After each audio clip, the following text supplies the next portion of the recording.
బట్టతలతో బాధపడుతున్నారా? ఆధునితనమైన పద్ధతిలో హెయిర్ ట్రాన్స్ప్లాంటేషన్ చేయబడును. Face clinic, Hyderabad. నమస్తే, వెల్కమ్ టు సుమన్ టీవీ. నేను విష్ణు. ప్రస్తుతంతో పాటు certified financial planner Ram Prasad గారు ఉన్నారు. వారితో మాట్లాడదాం. సార్ నమస్తే. సార్ నమస్తే విష్ణు గారు. రామ్ ప్రసాద్ గారు, బంగారం ధరలు రోజు రోజుకి ఆకాశాన్ని అంటుతున్నాయి. బంగారం ధరలు బగబగమంటున్నాయి. మరి ఇలాంటి తరుణంలో సామాన్య మధ్య తరగతి ప్రజలు బంగారం కొనొచ్చంటారా, కొనకూడదంటారా? కుండ బద్దలు కొట్టినట్లుగా దీని గురించి వివరించగలరు? తప్పకుండా విష్ణు గారు. బంగారం ధరలు ఎంత ఉందంటారు ఈరోజు? ఆల్మోస్ట్ గ్రాము 22 క్యారెట్స్ 5,380 ఉంది. 24 క్యారెట్స్ అయితే ఆల్మోస్ట్ 6,700 చేంజ్ ఉంది. గ్రాము ఒక 5,800 రూపాయలు ఉంది. ఈ ప్రైస్లో బంగారం కొనాలా వద్దా? Okay, yes. ఏ ప్రైస్లో అయినా బంగారం కొనుక్కోండి, కానీ బంగారాన్ని ఎప్పుడు అప్పు చేసుకొనొద్దు. ఇప్పుడు ఇది కనుక ఈ కొనే బంగారం కనుక పెట్టుబడి నిమిత్తం అయితే కొనొద్దు. మీ అవసరాల నిమిత్తం అయితే కొనుక్కోండి. పెట్టుబడి వేరు, అవసరం వేరు. మీరు ఆభరణంగా వాడుకుంటానంటే అది అవసరం. ఇది పెరుగుతుంది అనుకుంటే కొనొద్దని చెప్తున్నాను. ఎందుకు అంటే బంగారానికి చాలా క్లోజ్గా కనెక్ట్ అయి ఉంటారు అందరూ. మీరు గుర్తుపెట్టుకుంటే 2020 ఆగస్టులో కూడా ఇదే స్టోరీ నడిచింది. ఒక్కసారి గూగుల్లో కొట్టుచుండే 2020లో గోల్డ్ ప్రైస్ 20 ఆగస్టులో ఇవే ఏమంటారు హెడ్లైన్స్. ఏమని హెడ్లైన్స్ అంటే ఆ రోజు 60,000కు చెరువులో పసిడి, అతి త్వరలో 1,00,000 దాటనుందా, భవిష్యత్తులో మధ్యతరగతి వాళ్ళు తులాల్లో మానుకొని గ్రాముల్లోనే కొనుక్కోవాలా. దానికి ఎంత సెంటిమెంట్ రేజ్ అవుతుందండి ప్రజల్లో. అలా పొలోమని కొనేశారు. ఇదే ప్రైస్లో ఇంచుమించుగా 56, 57లో కొనేశారు. విపరీతంగా కొనేశారు. 2020 ఆగస్టు రోజు, అంటే కోవిడ్ పాండమిక్ బాగా నడుస్తున్న టైంలో, లాక్డౌన్ ఎండ్ అయ్యి ఓపెన్ అయిన గేట్లు ఎత్తేసినాక ఆ ప్రైస్లో కొనేశారు. తర్వాత అబ్జర్వ్ చేస్తే అది 56,000 నుంచి మళ్ళీ 44,000కి పడిపోయింది. 5,600 నుంచి 4,400కి వెళ్ళిపోయింది. ఓకే. అప్పుడు మళ్ళీ ఎవ్వరు హైప్యూలా బంగారం పడిపోయిందని ఎవరు చెప్పరు, పెరిగితే పెరిగిందని చెప్తారు. అంటే అబ్జర్వ్ ఏమైంది, 2020 ఆగస్టులో ఏ ప్రైస్ ఉందో ఈరోజు ఆ ప్రైస్లోనే ఉన్నాం. అంటే గత 2.5 ఏళ్ళగా బంగారం ఇచ్చిన రిటర్న్ 0, 0 కదా. అంతే. అప్పుడు ఏ ప్రైస్ ఉంది, ఇప్పుడు అదే ఏ ప్రైస్ ఉంటే ఆల్మోస్ట్. అంటే గోల్డ్ ETF కొన్నా, పేపర్ గోల్డ్ కొన్నా, ఏది కొన్నా వచ్చిన రిటర్న్స్ 0. అదే ఆర్నమెంట్ కొంటే వచ్చిన అది వేరు కదా, అది ఆభరణం కదా. సో రిటర్న్స్ పరంగా 0. అండ్ ఇంకో విషయం, మరి 56,000కి వెళ్ళిన గోల్డ్ మళ్ళీ 44,000-45,000కి వచ్చిందంటే 30%, 35%, 40% ఫాల్. అంటే gold is more volatile than stock market. అంతే కదా. 40% కళ్ళ ముందు పెరిగింది, మళ్ళీ పెరిగింది 40% కరెక్షన్ అయింది, మళ్ళీ ఇప్పుడు రికవర్ అయింది. అంటే 2.5 ఏళ్ళలో 0. 2.5 ఏళ్ళలో కనుక రిటర్న్స్ రాకపోతే మ్యూచువల్ ఫండ్ తిట్టేస్తారు, స్టాక్ని తిట్టేస్తారు, గోల్డ్ని ఎవరు తిట్టరు. ఒక్కరోజు స్టాక్ మార్కెట్ 3% పడిపోతే ఆవిరైపోయిన సంపద ఏమంటారు, మధుపరుల సంపద, హెడ్లైన్స్ ఇన్వెస్టర్ల సంపద 1,40,000 కోట్లు, అది ఇది. మరి గోల్డ్ తగ్గినప్పుడు కూడా అంతే కదా. కానీ ఇక్కడ ఆవిరైందని ఎవరు ఫీల్ అవ్వరు. ఎందుకంటే 100 గ్రాములు బంగారం కొన్న వ్యక్తికి బంగారం రేటు ఎంత తగ్గినా అతని 100 గ్రాములు ఆయనకే ఉంటుంది. నా 100 నాకుంది కదా, నాకు ప్రాబ్లం ఏంటి? బంగారం తగ్గితే అప్పుడు నేను అమ్మితే లాసు, అదర్వైజ్ నాకు లాస్ లేదనే ఫీలింగ్లో ఉన్నారు. That is true. అంటే ఫిజికల్గా ఆ 100 గ్రాముల బరువు 100 గ్రాములే ఉంటుందే కానీ 90 గ్రాములకు 80 గ్రాములకు రాదు. అంటే రేటు పరంగా తగ్గుతుందేమో కానీ వెయిట్ పరంగా అతని చేతుల్లో అంతే ఉంటుంది. ఆ లాజిక్ ఎంత కరెక్టో, మీరు ఏ స్టాకో మ్యూచువల్ ఫండో కొన్నప్పుడు మీకు వచ్చిన యూనిట్స్ కానీ నెంబర్ ఆఫ్ షేర్స్ కానీ ఫిక్స్డ్, దాని ప్రైస్ అప్ అండ్ డౌన్ అవుతుంది. ప్రాబ్లం ఏంటంటే బంగారం కొన్న వ్యక్తి 20-30 ఏళ్ళు జీవితకాలం దాన్ని హోల్డ్ చేస్తాడు కాబట్టి పెరిగే ఉంటుంది అది. ఈ స్టాక్స్ మ్యూచువల్ ఫండ్ కొన్న వ్యక్తి రియాక్ట్ అవుతాడు 1 ఇయర్కి 2 ఇయర్కి, కాబట్టి ఇది పెరగదు, ఇది పెరగనివ్వరు. 1964లో 10 గ్రాముల బంగారం ధర ఒక గెస్ చేయండి మీరు ఎంత ఉందో. సో అంటే ఆల్మోస్ట్ ఒక 100-200 ఉండొచ్చేమో మేబీ ఆ టైంకి. 63 రూపాయలు 80 పైసలు. 63 రూపాయలు 10 గ్రాములు, గ్రాము 6 రూపాయల 30 పైసలు. ఓకే. ఒక్క లాజిక్ ఆలోచించండి. ఇప్పుడు ఒక విషయం చెప్పదలుచుకున్నాను. 10 గ్రాములు 63 రూపాయలు 1963లో. అంటే 100 రూపాయల కంటే ఆల్మోస్ట్ సగం. 10 గ్రాములు. ఈరోజు అంటే ఆ రోజు తులం బంగారం 10 గ్రామ్ గోల్డ్ 63 రూపాయలు. ఈరోజు కిలో రైస్ 63 రూపాయలు.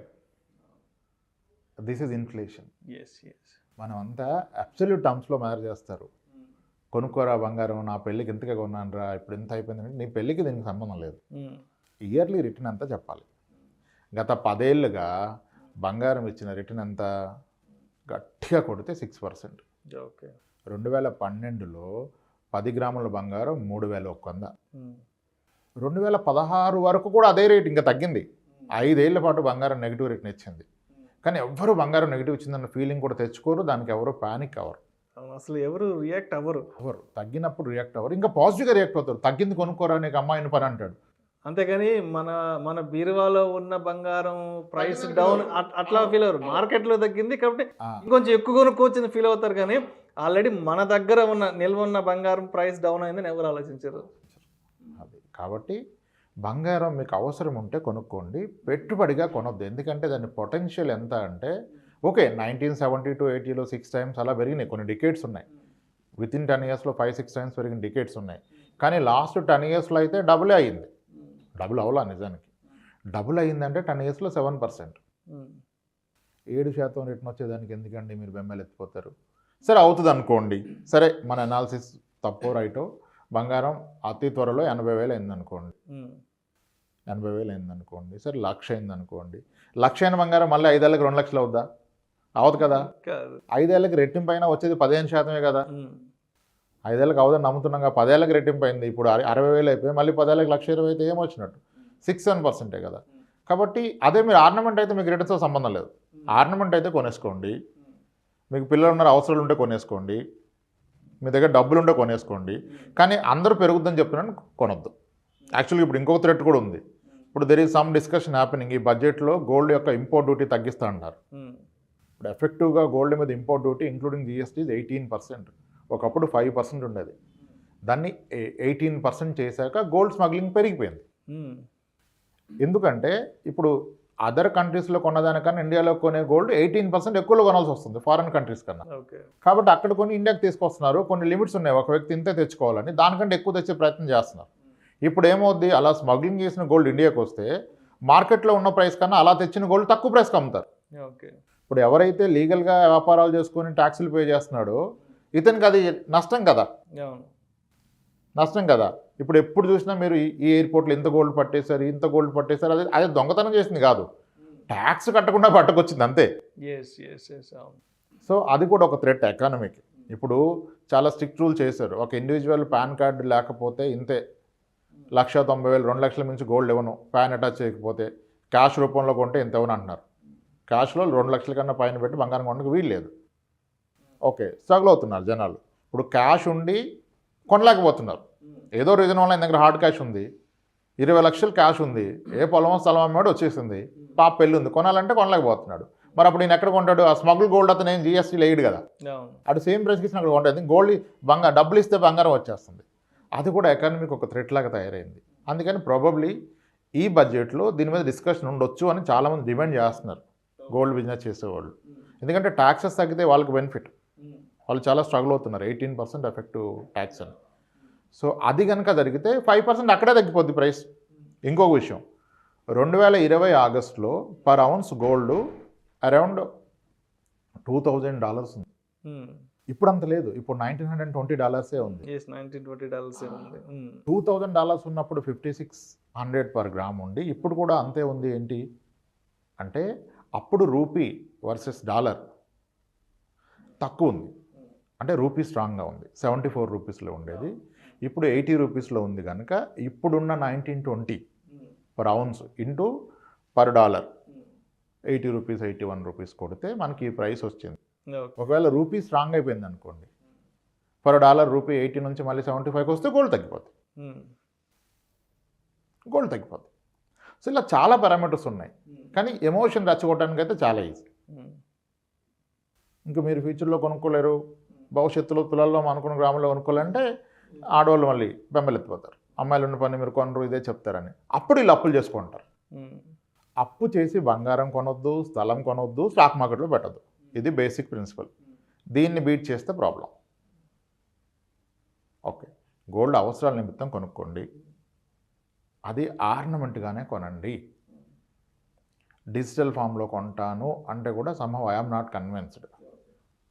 గోల్డ్ ఈటీఎఫ్ కొనుక్కోండి అంటారు. గోల్డ్ ఈటీఎఫ్ ఎందుకు కొనాలండి? పెట్టుబడిగా కొంటున్నారు. పెట్టుబడి పెడితే మనం చూడాల్సింది ఏంటి? రిటర్న్ ఎంత వస్తుందని. మరి గోల్డ్ 7 ఇస్తే ఈటీఎఫ్ కూడా ఇంచుమించుగా అదే ఇస్తుంది కదా. అప్పుడు దానికన్నా బెటర్ దాంట్లో పెట్టుబడి పెట్టుకోవాలి. దాంట్లో ఎందుకు పెట్టుబడి పెట్టాలి? ఈటీఎఫ్లో ఎందుకు పెట్టాలి? లేకపోతే జిఎస్టీ మేకింగ్ ఛార్జెస్ ఉంటాయి కాబట్టి ఆర్నమెంట్ వద్దు, కాయిన్స్ బిస్కెట్లు కొనుక్కోమంటాడు. కాయిన్స్ బిస్కెట్ ఉంటే అది పెట్టుబడే. పెట్టుబడి 7 ఇస్తున్నప్పుడు మళ్ళీ అదెందుకు? ఆర్నమెంటే చేసుకోండి. ఒంటి మీద వేసుకుని తిరగచ్చు, బీరువాలో పెట్టుకోవచ్చు, కావాలంటే బ్యాంకులో పెట్టుకోవచ్చు. మరి 12%, 14% మేకింగ్ వేస్టేజ్ వెళ్ళిపోతున్నాయంటే మరి అది వెళ్ళిపోతేనే ఆర్నమెంట్ ఫామ్ అవుతుంది. అది పోవద్దంటే అందరూ మెల్లో బిల్లలు రాడ్లు వేసుకుని తిరగాలి. అవదు కదా. నిజమే కదా. వాళ్ళు అంటారు ఇప్పుడే కొని పెట్టేసుకుంటే మరి పిల్లలు పెద్దయ్యాక వాళ్ళకి ఆ డిజైన్ నచ్చకపోతే మళ్ళీ మనకి 15% పోతుంది కదండి అంటారు. డిజైన్ గురించి కూడా దిగులు ఇప్పుడే ఎక్కలేని దిగులు వచ్చేస్తుంది. అప్పుడు కొత్త డిజైన్స్ వస్తాయి. మీ పిల్లల ఆనందానికంటే 15% ఎక్కువ మీకు, మీ పాప ఆనందానికంటే 15% లాస్ వస్తే ఎక్కువనా? కాదు కదా. ఆర్నమెంట్గా తీసుకోండి.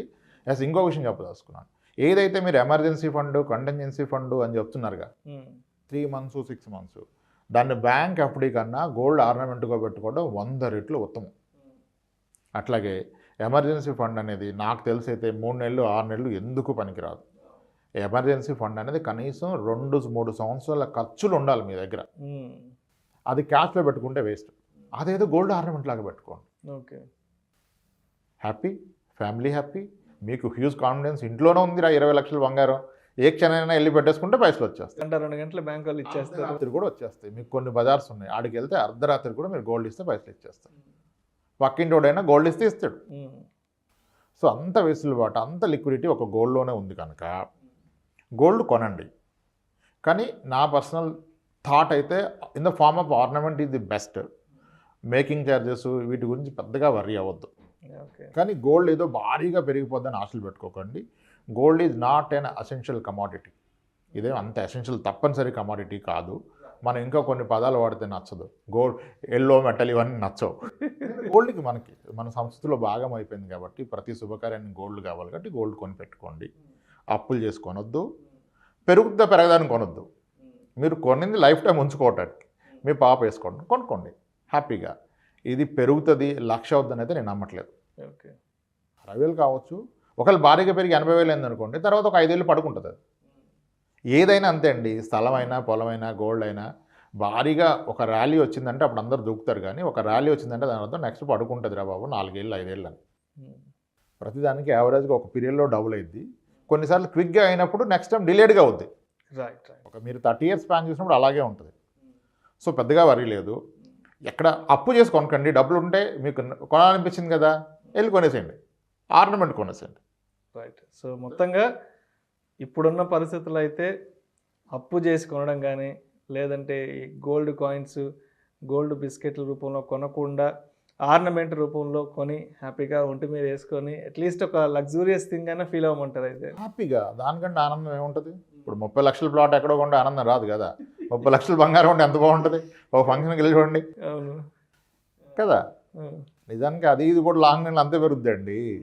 ఏదో చెప్పుకుంటారు 2 yearsలో డబుల్ అయింది. ఇప్పుడు అదే ఇప్పుడు 2020 ఆగస్టు నుంచి ఈరోజు గోల్డ్ రూపాయి పెరగలేదు. అదెవరు అర్థం చేసుకోవట్లా. ఆ రోజు మరి పెరుగుద్దని పరుగులెత్తి కొన్నారు, మళ్ళీ తగ్గింది. తగ్గినప్పుడు బెంబెలెత్తిపోతే లాసు. అలాగే ఉంటే మళ్ళీ ఈరోజు రికవర్ అయిపోయింది. చెప్తే ఇప్పుడు చూస్తే looking at the recent trend in the gold is more volatile. VIX ఎక్కువ ఉంది గోల్డ్ది, వాలటైలిటీ ఇండెక్స్ ఎక్కువ ఉంది. ఇటువంటి హైప్ వచ్చినట్టు పెరుగుతుంది. సో మొత్తంగా మన దగ్గర ఉన్న 20 లక్షలు 30 లక్షలు తీసుకెళ్ళి ఆర్నమెంట్స్ రూపంలో కొనుక్కుంటేనే బెటర్. ఎందుకంటే 1 గంట 2 గంటలో బ్యాంక్ వెళ్తేనో లేకపోతే ఇంకెక్కడైనా తనఖా దగ్గరికి వెళ్తేనో లిక్విడ్ క్యాష్ తెచ్చుకోవచ్చు. ఓ ప్లాట్ స్థలం కొన్నా ఉంటే దాన్ని కట్ చేసుకుని అమ్ముకోలేము, దాన్ని 2 నెలలు 3 నెలలు కూడా అమ్ముకోలేము. ఇప్పుడు 2 రోజులే మనకు డబ్బులు అవసరం అరేంజ్ అవుతుంది అంటే 2 రోజులకి ఎవరినో అప్పటికే బదులు వెళ్ళి ఏ బ్యాంక్లో, కెనరా బ్యాంక్ ఏదో నేషనల్ బ్యాంక్లో పెట్టేస్తే 7-8% ఇచ్చేస్తారు. అంత తక్కువ వడ్డీకి ఇప్పుడు ఎవరి దగ్గర, ఇప్పుడు పల్లెటూరులో రైతులు ఉంటారు, అవసరాలు ఉంటాయి రైతులకి. అంటే పొలం అదును మీద ఉన్నప్పుడు ఆగలేరు వాళ్ళు. అంటే అదును పోతుంది. అవును. రేపు కలుపు తీయాలి, రేపు మందు వేయాలి, రేపు మందు కొట్టాలి అంటే ఆ రోజు కొట్టకపోతే పంట చేతికి రాదు కాబట్టి ఆ భయంలో ఎంత వడ్డీకైనా తీసుకుంటాడు. అవునవును. అదే పంట వచ్చినప్పుడు బంగారం కొనిపెట్టుకుంటే ఏ బ్యాంక్ వెళ్ళినా 7-8% వచ్చేస్తుంది. 5% పర్ మంత్, 2% పర్ మంత్ ఇంకా నడుస్తాయి. 1% రూపాయి వడ్డీ, 2 రూపాయలు వడ్డీ. దాని బదులు ₹10 వడ్డీకి ఇది బెస్ట్ కదా. పంట వచ్చాక ఇడిపించుకోవచ్చు, పండగకి వేసుకోవచ్చు, పంటకు అవసరం ఉన్నప్పుడు తీసుకెళ్ళి పెట్టుకోవచ్చు. అలా గోల్డ్ని చాలా విధాలుగా ఉపయోగపడుతుంది. కానీ ఈ ప్రైస్ పెరుగుతుందనే సంభవం నేనైతే అంత కన్విన్స్డ్ కాదు. కొనుక్కోండి, పెరుగుతుందని కొనొద్దు, అప్పు చేసి అస్సలు కొనొద్దు, క్రెడిట్ కార్డు మీద గోల్డ్ కొనొద్దు. క్రెడిట్ కార్డు మీద అసలు కొనకూడదు. క్రెడిట్ కార్డు మీద, పర్సనల్ లోన్ మీద కొనొద్దు. చాలా మంది చేస్తారు. పర్సనల్ లోన్ ఏమో 11-12% తీసుకుంటాడు, గోల్డ్ ఏమో 7-8 పెరుగుతుంది. ఈయన 12 అప్పు చేసి 7లో పెరగదు అనుకుంటాడు. అదైనా ఆర్నమెంట్ కొంటే ఓకే, ముందు అయితే కొన్న తర్వాత ఆర్నమెంట్ అని చెప్పి ముందు ఏదో కాయిన్ అవి కొని పెట్టుకుంటాడు. అది తప్పు. అప్పు చేసి ఇన్వెస్ట్మెంట్ చేయొద్దు అన్నాం కదా. గోల్డ్ కూడా అదే, పెరుగుద్ది అనుకుంటే ఇన్వెస్ట్మెంట్, అవసరం ఉందనుకుంటే ఇన్వెస్ట్మెంట్ కాదు కదా, అప్పుడు కొనుక్కోవచ్చు. సో మన ఆడియన్స్కి కన్క్లూషన్గా ఒక్క మాటలో చెప్పి క్లోజ్ చేస్తాం. సో మరి ఒక్క మాటలు అంటే ఏం చెప్పేస్తారు? 1-2 మాటల్లో చెప్పి క్లోజ్ చేద్దాం. గోల్డ్ ఆర్నమెంట్స్ కొనుక్కోండి, మీ ఇంట్లో వాళ్ళకి నచ్చేవి గోల్డ్ ఆర్నమెంట్స్ కొనుక్కోండి, అప్పు చేసి కొనకండి. మీరు ఏదైతే ఎమర్జెన్సీ ఫండ్ అని ఫీల్ అవుతున్నారో దాన్ని in the form of gold ఉంచుకోండి, in the form of gold ornament ఉంచుకోండి. మీ ప్రతి అవసరానికి ఇంటి గుట్టు రట్ అవ్వకుండా, మీకు టెన్షన్ అవ్వకుండా. ఇప్పుడు చాలామంది ఆరోగ్యపరమైన ఇబ్బందులు వస్తే ఇన్స్టాంట్గా ఆదుకున్నది ఒక గోల్డే, ఇంకేది లేదు తెలుసా. అర్ధరాత్రి ఒక ఫ్రెండ్ కూడా సర్దలేడు పాపం, కానీ అర్ధరాత్రి కూడా మీకు సన్నగా హాస్పిటల్ చేయాలంటే గోల్డ్. ఆ ముత్తూట్లో వాటిలో రాస్తారండి పర్పస్ ఆఫ్ ఎందుకు పెడతారంటే almost 65% of the people are pledging gold for the health issues. That is an emergency కదా. పెళ్ళి అంటే 2 నెలలు ఆపుకోవచ్చు, ఆపరేషన్లు ఆపుకోలేరు కదా. సో గోల్డ్ ఆదుకుంటుంది మిమ్మల్ని, అందుకని కొనండి, పెరుగుద్దని కొనకండి. సో దాన్ని కూడా ఆర్నమెంట్స్ రూపంలో, ఆభరణాల రూపంలో కొనిపెట్టుకుంటే మనకి ఏ సమయంలో అయినా సరే అది ఏదో విధంగా మనల్ని ఆదుకునే అవకాశం 100% ఉంటుందంటారు. ఖచ్చితంగా. Thank you sir. Thank you so much Ramprasad గారు. ఇప్పుడున్న పరిస్థితుల్లో బంగారం ధరలు బగబగమంటున్న ఈ తరుణంలో గోల్డ్ని ఏ రూపంలో కొనిపెట్టుకుంటే మంచిది, అది ఎటువంటి పరిస్థితుల్లో మనల్ని ఏ విధంగా ఆదుకుంటుంది అనే అంశం గురించి మీ విశ్లేషణ ద్వారా చాలా చక్కగా కుండ బద్దలు కొట్టినట్లుగా ఎక్స్ప్లెయిన్ చేశారు sir. Thank you sir. Thank you so much sir. నమస్తే.